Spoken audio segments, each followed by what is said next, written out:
Les passagers, l'équipage, ils font toujours très bon ménage. Partage et solidarité sont au cœur de ce voilier. Larawak, Larawak. On hisse l'artimon, la grande voile et la trinquette, les phoques et le flèche en tête. Le pic d'abord, attention. On étarque, on borde et on tourne, en évitant de faire des bourdes, car si la manœuvre est ratée, le capitaine est contrarié.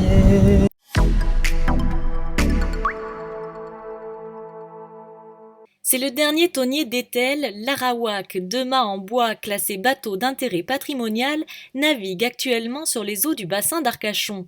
Lors d'une demi-journée, embarqué pour un voyage dans le temps et pratiquer les manœuvres ancestrales aux côtés des membres d'équipage. Alors c'est un bateau qui a été construit en 1954 au Sable d'Olonne pour aller pêcher dans le port d'Etel pour faire de la pêche au thon. Faisait du chalut latéral l'hiver et de la pêche au thon à la traîne l'été.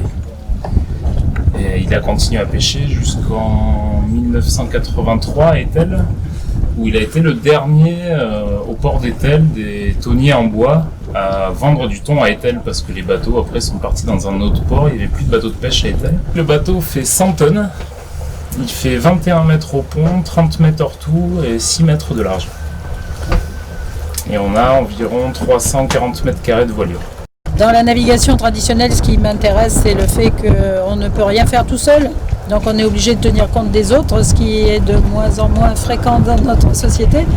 Et il faut absolument être solidaire, on peut réussir les choses qu'ensemble. Je trouve que ça, c'est une notion très très importante au niveau humain.